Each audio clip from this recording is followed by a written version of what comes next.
Kevin Hearne is the author of the well-regarded Iron Druid Chronicle fantasy series of books, novellas, and short stories, the ongoing Seven Kennings fantasy series, the Star Wars tie-in novel Heir to the Jedi, and of course co-author of the irreverent and wonderful Tales of Pell series. His books have been hailed as top picks and have received numerous starred reviews. In conversation is, of course, Ms. Delilah Dawson. She is the New York Times best-selling writer of the Star Wars Phasma, Galaxy's Edge, Black Spire, and other Star Wars novel tie-ins, author of the Blood series of books, numerous comic book titles, and, of course, co-author of the Tales of Pell series. Her awards included 2015 Fantasy Book of the Year from RT Book Reviews for Wake of Vultures and more. Thank you both for coming tonight. Thank you for having us.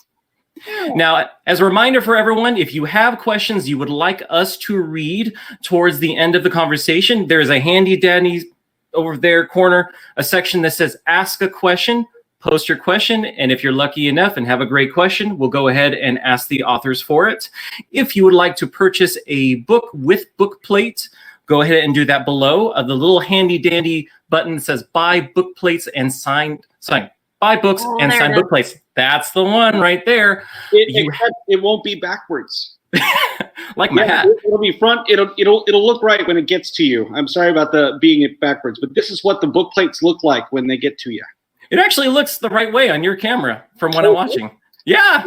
Good job. Okay, from my end, it looks like a mirror image, but I'm glad it's playing correctly. That's awesome.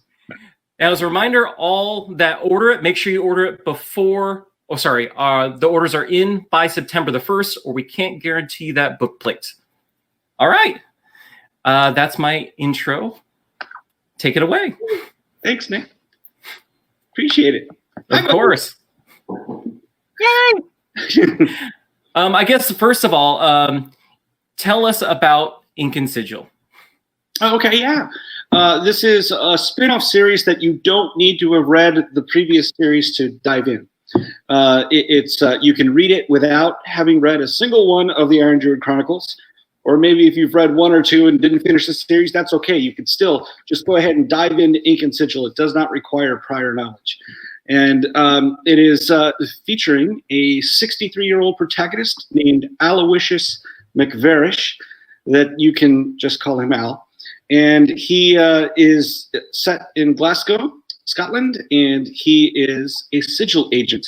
He writes and enforces magical contracts for various pantheons and magical beings around the world. So he has his own little territory, and there are 4 other sigil agents who cover the rest of the globe and the various critters that might show up there. So he's got most of Europe, and he's therefore has to deal with a lot of those pantheons. And the Fae are a primary mover of that. So when Ink and Sigil opens, he's got a dead apprentice, and the problem is it's not the first one; it's the 7th dead apprentice, and he's starting to think maybe there's something going on. So he has to investigate, and while he is forced to play detective, an actual detective starts sniffing around and saying, there's a lot of dead bodies associated with you. So he's got a lot of things that he's juggling, and it kind of all begins with a dreaded raisin scone. And that the raisin thing is actually a thing I put in there because of my buddy Delilah, who just like them. So yeah, so once he gets, he's got curses on his head. He doesn't know where they came from, and because of he has to figure out who did it. So that's sort of a long-running plot point of figuring out who it is that cursed him, and then in the short term, he's got to kind of solve this mystery of what's really happened to his apprentice and or apprentices. So there you go. He's using an Ink and Sigil magic system to get everything done.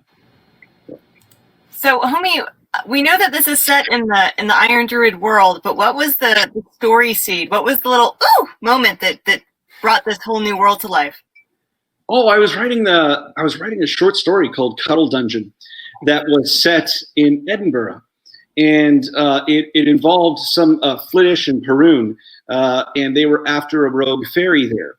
and they're in this, sort of an S&M dungeon kind of situation. And this man walks in, and he's clearly not there to play. He is in a full, top coat, a cashmere top coat, and very formally dressed, not interested in all the goings on. And I thought, well, why, he gets identified as a Scottish wizard. And I thought he was so unusual. Like, why is he there? And what is he, what is his purpose in the world? What is he doing when he's not in this short story? And those questions became so interesting to me. And I became fascinated with him and started to realize what fun I could have with a magic system that was different from what was already going on in the Iron Druid Chronicles, but which was similar enough and would fit into everything to make it a lot of fun and recognizable for folks who have read the series before. So that's kind of where it came from. It's just this really interesting walk-on character that I decided to kind of develop because I had a lot more questions about him than I had of any of my other established characters. So what will big fans of the Iron Druid series, what will they find to love here that'll be like, oh yeah, this is my jam? Oh, well, there's still a lot of the same sort of humor going on. There's not a dog Oberon necessarily, but there's a hobgoblin who kind of takes on the comic relief role, I guess, of Oberon that I think people are going to enjoy. And then I think they're also going to recognize that a lot of the sigil magic that Al is using is based on druidic magic that they saw in the Iron Druid Chronicles, because Breed developed a lot of these sigils, and she is basing them on bindings. So there is a lot of similarities with the magic. It's basically, he can do a lot of the things a druid can do, but just for a shorter period of time, sometimes at a lower strength, but he doesn't have to be bound to the earth to do it. Very cool. So because I've been friends with you all along, I've watched this kind of happen organically, and it seems like one of the big points for you was Glasgow almost as a character. So how did you come into this? Why Glasgow? Because I've never been. Oh yeah, Edinburgh gets all of the attention from Scotland, and rightly so. And the Highlands, of course, get a ton of attention. But Glasgow as a city is so remarkable. It has layers, like an onion. And ogres and parfaits, yeah. And it is so cool because it has this Victorian thing going on with the Goth architecture and the necropolis. There's this 37-acre city of the dead in Glasgow that I think, as a Goth, you would really enjoy that. I think of all the mausoleums that you could, go take pictures next to. And there's also this very modern stuff going on. There was a shipbuilding industry there that was huge. There was so much money that Glasgow was actually the distribution point for all of the tobacco coming from Virginia. It would all come across the Atlantic Ocean to Glasgow first, and then from the tobacco exchange in Merchant City, like a neighborhood of Glasgow, it would then be shipped to the rest of Europe. So much money went through there. There was a ton of that going on. It was also a center for textiles. Paisley is a suburb of Glasgow. So the Paisley patterns that everybody knows today, that came from Scotland. It was a huge chemical development area too. So, when the Industrial Revolution came on, Glasgow was huge. And in 1930, it was like 1.2 million people. And now it's like half that. So there's a lot of abandoned buildings, which is spooky. And then you've got the necropolis and the Scott stuff. And then you've got this modern tech stuff that's coming in. So there's all of these different kinds of architectures right next to each other. And a lot of different traditions. There's working class folks, blue collar folks. And then there's a lot of sort of the tech and finance folks in there now too. And all of them kind of moosh together. It's just a fantastic, vibrant city. I love it. So, and then I learned about the Mitchell Library, and that has like these special collections. And there's an occult library on the 4th floor. Okay, let's do this. This is gonna be fun. And you went to Glasgow recently, right? Well, not recently because no one's gone anywhere recently, but I went last year in February of 2019.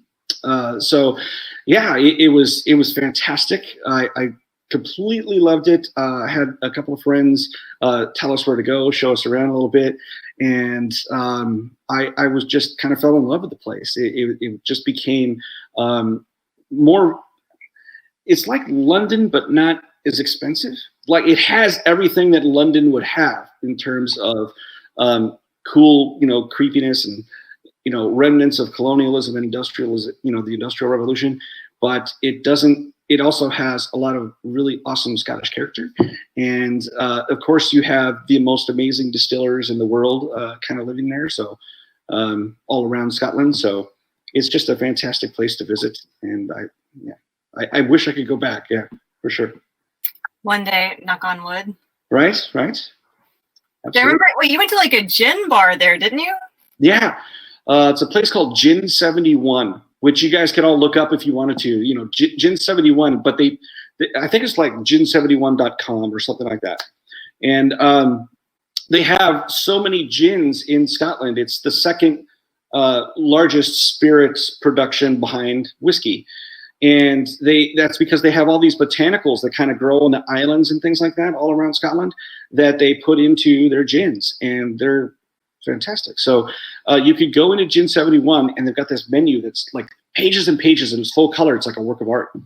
And they not only tell you about the flavor profiles of different gins, like there's floral and aromatic and so on, but they also give you different tonics to choose from, and then different garnishes. So you can, they will suggest pairings, but you can always do your own thing. And it's quite the experience to go there. You didn't realize that gin could be so, different kind of until you go to one of those places. Now, did you go to any Scotch distilleries while you were there? Because I know that you're into Scotch, because we've had a few Scotches together. Yeah. I didn't get to go to any, unfortunately. Most of them are located outside of the city, and I didn't get a lot of time to go and visit them.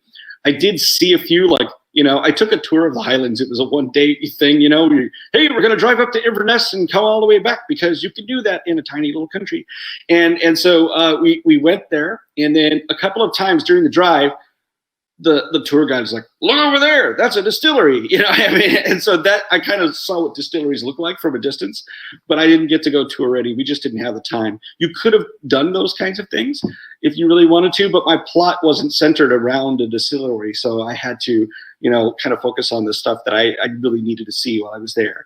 And I saw these great pubs like Gin 71 and so on, but not distilleries. Maybe next time. Next time you've got to plan something in a distillery so you can go out there and be like, I'm going to need to sample some things. There's one whiskey there called the Famous Grouse. And grouse, like the bird grouse? Okay, yeah.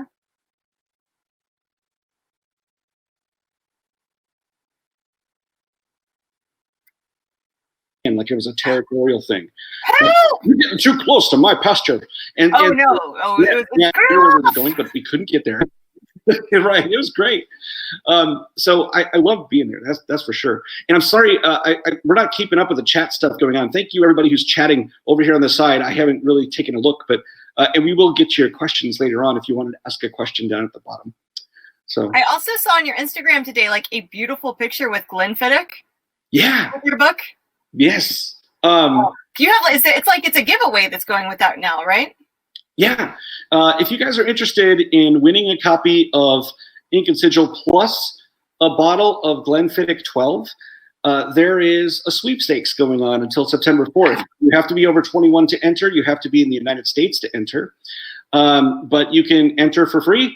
And they're September 5th. I think they're picking the winner. And then you'll get a book and a bottle of whiskey. You can go to my website and look at my blog. My blog is called Writer's Grove. And on that, or I think actually I have it on my front page right now. If you go to my front page, the very first thing, I think it talks about the sweepstakes, and you guys can enter there if you'd like. That'd be fun. Yeah, also, if y'all don't follow Kevin on Instagram, he does so many cool things. There are all of these beautiful pictures of horses and fields that are so calming in today's world. But when you do your drink videos where you teach us how to make a drink, I love that. It's so cool. So if you don't follow Kevin on Instagram, it's at Kevin Hearne, and it's worth a follow. Well, thank you, Dahlia. Speaking of that drink thing, I'm going to be doing one tomorrow night. If you guys would like to come see me tomorrow night, again, on Instagram Live, just on my account, I'll start broadcasting there. And I'm going to do a drink recipe using Glenfiddich. And it's basically a fun sort of Rob Roy with a little twist to it.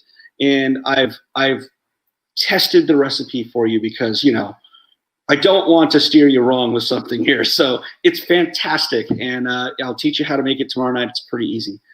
It's going to be fun. So come 6 o'clock Eastern. So that's going to be 3 p.m. Pacific, right? So if you can, come see me then. And then if you can't make it, then it will stay on my Instagram feed, I believe. Or it'll be, no, you know what? It's Del Rey's Instagram. Sorry. I messed that up. It's going to be on Del Rey Books, the Del Rey Books Instagram feed, and on Twitter tomorrow. I'll be, you know, talking about it and so on in advance, and I'll be doing that on Del Rey's feed tomorrow. So, like, I know that cocktails are kind of one area of interest and expertise for you, but I'm starting to learn from your letters that ink and pens and stamps and beautiful paper is becoming this other area of expertise and love for you, and that seems to really play into this book. So how did that come to be? I don't know that I'm an expert, but I'm just an enthusiastic amateur. How much ink do you own, Kevin? I don't know how many pens I own. I have bought a few, probably more than I need. Definitely more than I need. There's one in particular that I really use all the time, and I've been using this ink from Pilot. It's called a series of inks made in they're called Iroshizuku, and they're all based on natural colors. And the one that I love the most is this deep blue gray that's supposed to, you know, mimic the sea. And I love using that in my Retro 51 pen, and then handmade papers and letterpress stuff. I just geek out over all of that kind of stuff. And I write letters to my pen pals, and one of them might be in the crowdcast. If so, hi, Fran. And I should say, Fran Wild is who I'm talking to. And Fran is an author out of Philadelphia, and she was so nice because part of Ink and Sigil takes place in Philadelphia. And Fran took me around a little bit and showed me some cool places and where the sigil agent who lived in Philadelphia, where he would live. So I am kind of a stickler for making sure that my locations are real, because I do so much weird, fantastic stuff on top of it that I feel like I have to anchor it with reality. So yeah, that's what I did there. Yeehaw. But how did you get into pen and inks? Because, like, I don't think you were into that when I first met you. It's a more recent thing, right? Yeah, Fran was one who got me into it, and Elizabeth Bear was another, and then another couple of people who I'm pen pals with. They were using these fountain pens. I'm like, how are you doing this? This is amazing. Like, they're giving me these gorgeous letters. I'm like, well, I use a fountain pen, Kevin. You know, ballpoints are pretty bad. You know, that kind of, you know, like, so it kind of pushed me into it, and I started experimenting with it, and it's been a few years that I've been doing this, and I love it. It's so much fun, and it just got me into the thinking, wow, it'd be cool. It feels magical when I'm doing it. So what if it really was? And, you know, then the magic system got born. So did you have to do some research into inks for this book? Yeah. I read Ink by Ted Bishop, and it's a fantastic book. If you guys are like, want to learn about the history of ink, which is kind of interesting because it's sort of like the basis of all civilization, if you think about it, right? Writing is a thing that, you know, basically allowed us to stop doing the clay tablet thing. So, you know, the way to do that was with ink. And so there are thousands and thousands of ink recipes out there, and a lot of them will blow up. Or poison you or something like that. I mean, it was very dangerous making ink back in the day. There was they were boiling linseed oil. It's basically the vehicle. Linseed oil is sort of like the fluid that you're using that will then dry, and then you add a pigment to it. And that was like sort of the very basic recipe for a lot of different inks. The problem with linseed oil is that it is so incredibly combustible. It's burned down print shops. It's burned down cities to the point where cities made it against the law to be doing that inside city limits. You had to go outside the city walls to boil your linseed oil and stuff like that, and make your ink, because otherwise it was just too much of a hazard. So they had to do it on a calm day. If there was wind blowing, it was more likely to blow up. So nowadays they still use linseed oil for a lot of that stuff, but it's the industrial processes and stuff are a lot safer now. I wouldn't say they're safe, but they're safer than they used to be. So basically, if you guys want to read Ink by Ted Bishop, he's not only gives you a great overview, he also provides a ton of bibliographic references so that you can do further research if you wanted to. Have you tried making any inks at all?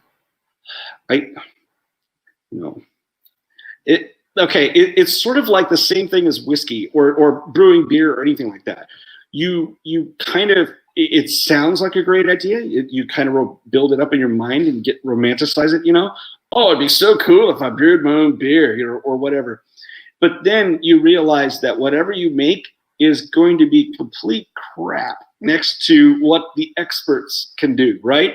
So if these people who have spent years honing their craft and building their skill and learning all this stuff can let me experience their expertise for a few bucks, I think I should do that instead of, trying to do it myself and doing a terrible job. So yeah, I decided I better not try the ink thing. There's so many great inks already out there. So, but I did flirt with the idea for a little while just to see what it's like. Maybe I will sometime if I'm supervised by somebody who knows what they're doing. Oh man, I look forward to that Instagram of like, I'm mixing the saltpeter with the linseed and the black walnuts.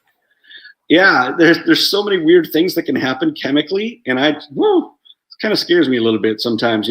One of the things is for red, like carmine, is they use bugs called cochineal, and they scrape them off of prickly pear cactuses out in Arizona and other places that have prickly pears. But I just thought that was kind of interesting that the American Southwest, was kind of a place where people were getting their red dye. And it's still used today very widely. If you have ever put on lipstick that's red, it probably has bug guts in it. And if you have had a drink at Starbucks that's red, like a raspberry thing or anything like that, strawberry, whatever, they're coloring it with bugs. Now, the bugs are delicious, folks. Yeah, but they're just, they're crushing these bugs and, using the resulting juices to make an incredibly red dye. Natural color. That's what's in the pink drink, y'all. Yeah, if it says on the label natural red number 4, that is bugs. That's cochineal. Sometimes they'll just go ahead and say cochineal because people don't realize it's a bug. But it's all over the place. It is a natural flavor and a natural color. I don't know about flavor. It's a natural color, not a flavor. You can't get more natural than bugs. That's right. It's the basis of so many ecosystems. Yeah, so that's kind of, I'm very excited about the book, and people so far have been very kind with their reviews. I've had a couple of people already say they've finished it already, and it just came out this morning. So yeah, I'm so glad you liked it. But then you're also like a tiny bit shocked, like, oh, I worked months on that. Please stay hydrated. Yeah, exactly. Please. So yeah, I was going to ask you too. You write a lot of amazing stuff too. What is on deck for you? Because I know that you've got a couple of things in the hopper, but I'm not sure when they're coming out. What do you got going? Oh yeah, so my next book that's out that I'm turned around my copy edit on is called Mine. It's a middle grade horror book set here in Florida. So it's all, swamps and lakes and storms. That should be out in, I think, September 2021. So I'm very excited. That'll be my middle grade debut. It's not the first middle grade book I've written, though. Actually, the book that I got my agent with back in 2010 was a middle grade book. So I've been there, but it just took me a while to get it right, because if you think writing for children is easy, you're wrong. And after that, my next adult book, which is out with Del Rey, our wonderful publisher, is called The Violence.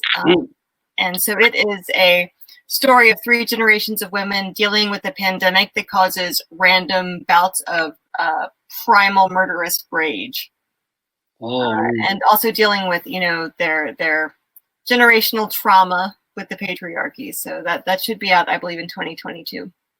Okay, cool. Well, I since I am not only a buddy of yours, but a huge fan, I can't wait to read those. It's going to be great. Oh, you bet. You bet. You know I've been a fan of yours forever, so.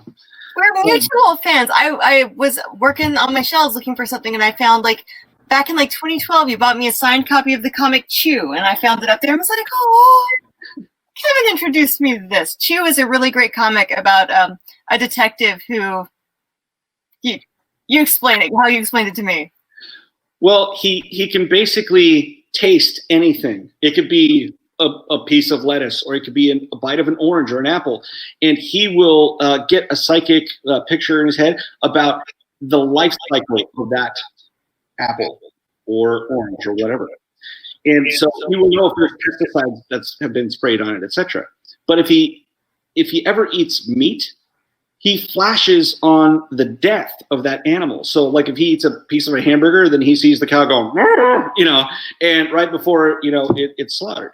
So that winds up being a useful tool for him, but a gross tool for him in crime, as in law enforcement, because he can, take a little taste of a dead body and he will know who killed that person, or at least get an image that he can then follow up. So it's a very interesting sort of superpower, and it has a lot of they explore it fully throughout the series in the various different ways that you have food-based powers. So yeah, I can highly recommend it to everybody too. It's called CHEW, Chew.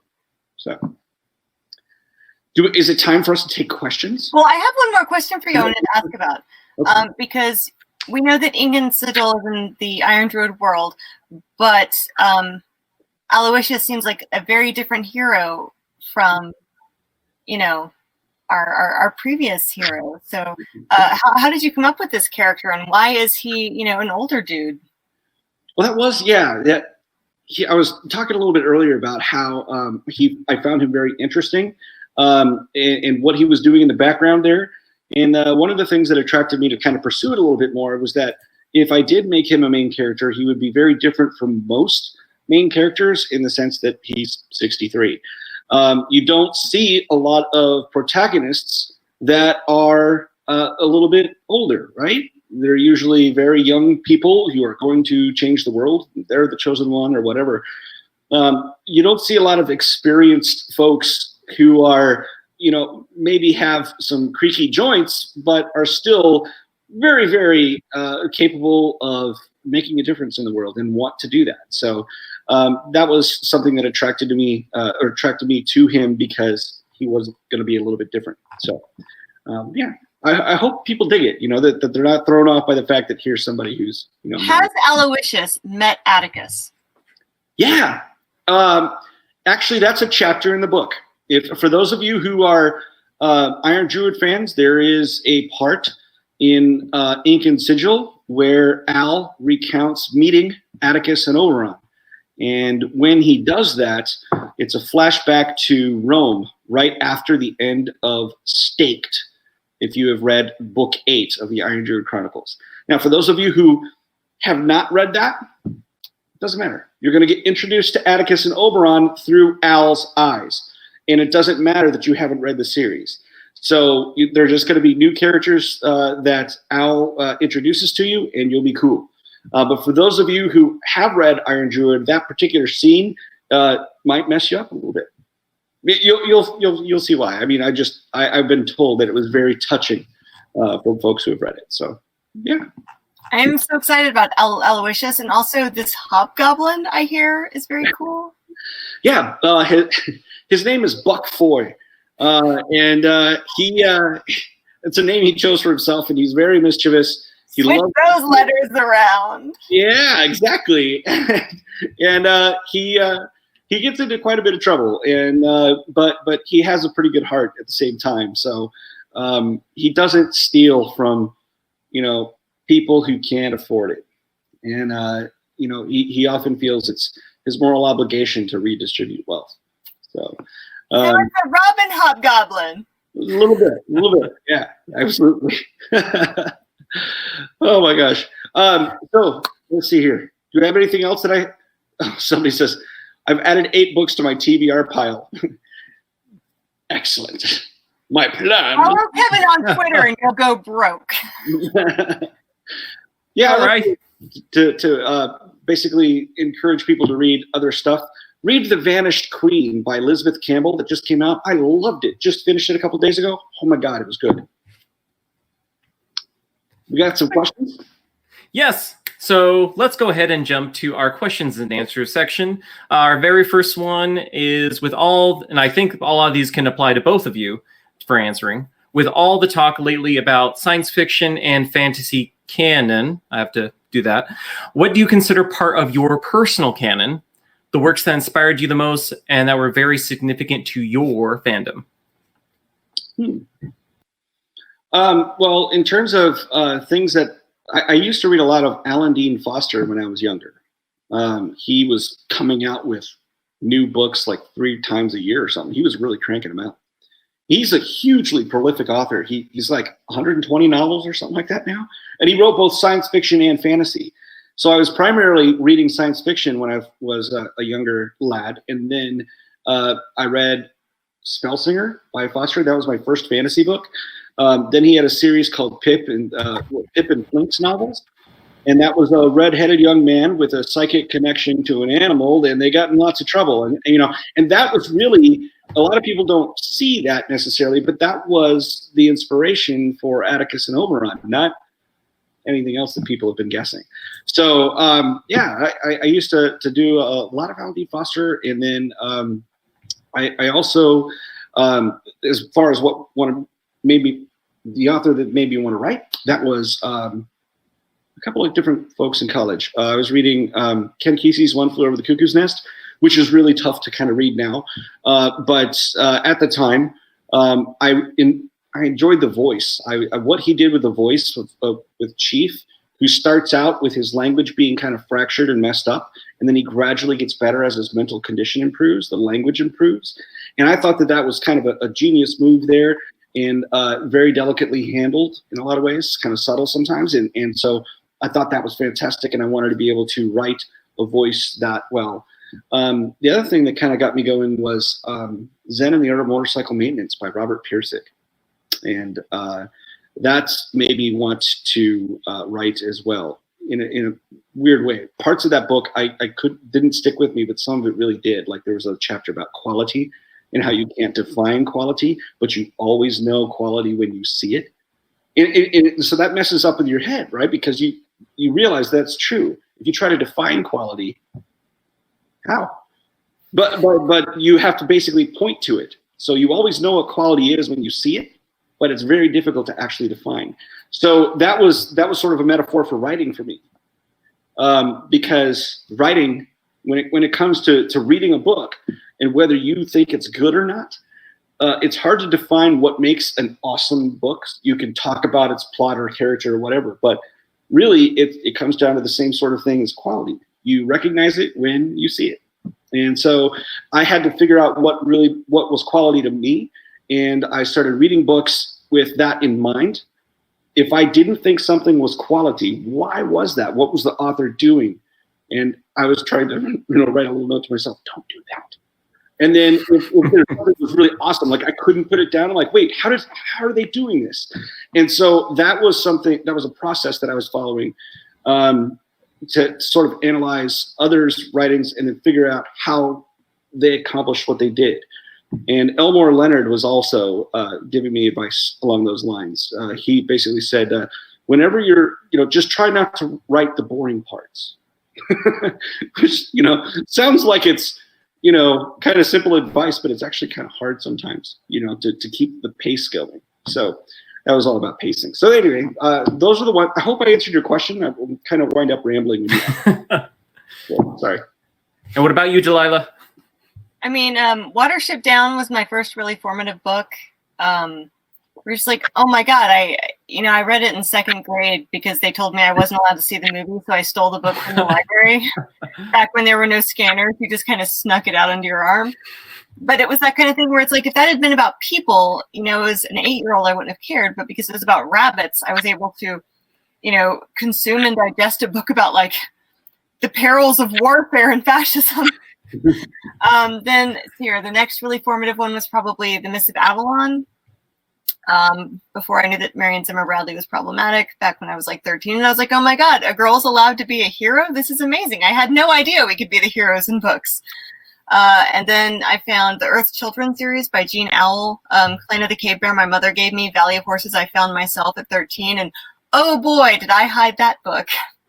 Because if you are not familiar, this is a series of books about a Neanderthal woman who is raised by cave people and discovers women can have orgasms, and then is the first person to like ride horses, tame wolves, like build looms. Like she's a super polymath caveman. It's amazing.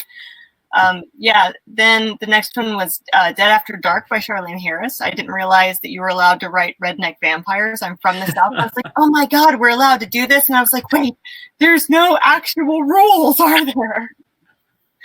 Awesome. Then the same thing happened with Outlander, where I had previously thought greatly erroneously that romance was all fluff. I didn't realize that romance was sharp, incisive, escapist, historical, educational. It blew my mind. So all of these things led up to reading Stephen King's On Writing, and suddenly I was like, oh, maybe I could do this. And now here we are.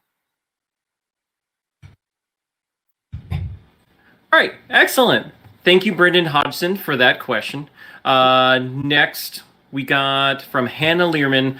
I'm going to alter it a little bit so it incorporates both of you. Was it strange to go back to being a solo author after writing 3 books with Delilah or Kevin from the Tales of Pell series? Oh, no. We were both writing our own books while we were writing the Pell books. The Pell books were almost like the sorbet. We're like at home, you're like, oh, this is hard. I'm pushing through. And you're like, I get to write a chapter and read Kevin's chapter and write a chapter. This is great. Also, I spoke in the same high-pitched voice whenever Delilah sent me something. We were just so excited. It really was. It was kind of that way. We had this really huge enthusiasm for trading chapters back and forth because we, as Delilah said, we were writing something else anyway from our own, regular series. And then the Tales of Pell were like bonus time. So yeah, we love that. And so, and now of course we're back to writing our solo stuff because I guess in a way we'd never really stopped. But to be clear, I would co-write anything with Kevin at any given moment. It was Absolutely. A super wonderful experience. Same here. It was wonderful. So then I'm guessing piggybacking off of Keith's question, any plans for more joint projects? Maybe future? Maybe future. Who knows? These kind of things, like you can't plan them. We couldn't have planned Kill the Farm Boy if we tried. It was so organic and random and fortunate and lucky. Yeah, it actually was inspired after a night we had a signing with Charlaine Harris, right? We were in Dallas, and Rachel Kane and Jay Wells was there too. And we were both going to fly home the next day and meet Arizona and Delilah, out to Georgia at the time. And so we're sitting there in the Dallas airport, and we're having really bad barbecue at 10 a.m. in the morning. Bad. But we were all inspired and jazzed up by hanging out with the other authors. And so we started talking about flipping tropes and the white male power fantasy of the farm boy who gets told he's actually not just a peasant, he's a secretly the heir to the throne or something powerful. That thing we saw it over and over and over again in fantasy. We wanted to mess with it, so that's why we came up with what if we just killed that farm boy right away? Well, you pitched an anthology where we would each kill the farm boy. Like 20 people would kill the farm boy along with different tropes, and then yes.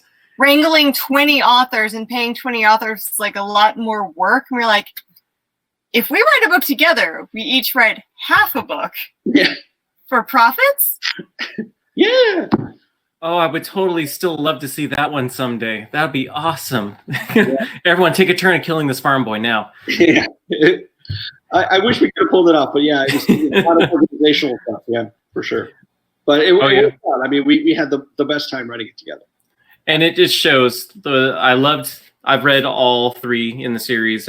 When Kill the Farm Boy first came out, I was in the bookstore going to everyone that was even maybe looking towards the Pratchett section, love books, going, oh, you might want this too. Take a look. Kill Farm Boy. It's a trick. You're welcome. So then with another question from Keith, is there a planned series length for Ink and Sigil? Yeah, Ink and Sigil is part of a series. It is. We're going to see more of Al and Buck and Nadia and the Wizard Van. I've already turned in the second book. It's called Paper and Blood, and Al must travel to Australia, Melbourne, and because there are shenanigans going on down there. So I just got that turned in last week, and I'll be probably revising it according to my editor's notes in the next couple of weeks. And then I'm also writing A Curse of Krakens, which is that's my next project, basically, is finishing off the Seven Kennings trilogy. Where do you get your locales? Because you started Iron Druid Chronicles in Arizona, and then here we're in Scotland, and now we're going to Australia. Yeah. And then, of course, you pull all the pantheons in that too. Yeah. I just like to write about places that don't get featured very often, because they all have their own stories to tell. They all have these unique cultures to them, honestly. And usually we just get the steady diet of New York, Chicago, LA, Seattle, which is fine. They're all great cities. But other cities have stories too. So I like to, set things in unusual places, because part of the joy of reading is to vicariously experience things that you would never otherwise experience. So I try to bring people an experience of someplace they might never go, and then if they do, they can actually visit the places that were in the novel, because I am writing about reality there in terms of the location anyway. Excellent. Very good. Thank you, Keith, for that question. Sarah, Luke Daniels really brings your characters to life. I'm guessing this is the narrator of the book? Yeah. Or audiobook? Yeah. He also did all the Kill the Farm Boy stuff, the Tales of Pell. Oh. Did those too. Yeah, for audio. Yeah. Did you pick him to be your narrator? And as an extra question, is he single? He got married last week. So, Tick doesn't know.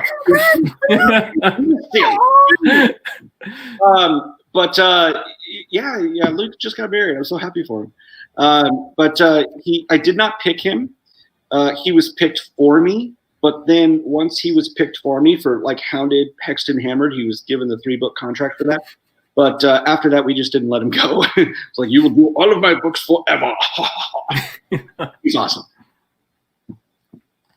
And then Kevin talked about what he's working on next. How about you, Delilah? What's in the pipeline? Oh, yeah. Well, like I said, I just finished editing my middle grade horror, Mine. Mm-hmm. I've turned in my first draft of The Violence, and I'm awaiting my feedback on that. Each of those contracts has an extra book that is up in the air. I have a young adult retelling of The Tempest that's in with my agent, who knows if she'll like that or not. And then I might have a secret IP project that nobody knows about. Who knows? That could happen. Who knows? So... I love your secrets. They turn out to be the most amazing thing. For those of you who don't know, Delilah here has contributed more to Star Wars than pretty much anybody in terms of it's my personal opinion, I suppose. But look, Phasma and then Black Spire, you can now visit it's a whole thing in Disneyland. There's a whole theme park dedicated to Delilah's inventions. Well, to be fair, I didn't invent it. They asked me to write the book about it. But still, they were your Cardinal. I mean, these were your characters, right? I mean, I did buy a Lego set this week that had the Marathi Lego character that's sitting on my desk right now. So it's real. Yeah, it's so cool. I mean, and everything that they came up with, though, it was based on, these characters that you did from Phasma, Vi, Marathi, and Cardinal. So I'm just blown away by how awesome you are, and I can't wait to see I'm also in the From a Certain Point of View too, that's coming out next year, where they're doing the retelling of Empire Strikes Back through 40 different stories. So I guess I have that one too. That's awesome. Excellent. All right. Well, thank you so much, Kevin and Delilah, for being here tonight, talking about Ink and Sigil. Thank you very much, everyone who tuned in and watched. Again, if you would like to buy the book, go ahead and hit the button below, buy book and signed book plates. You'll get that one there, which totally is the right way. And you have until September the 1st to get the book plate with order. And plug again, what was your contest, Kevin?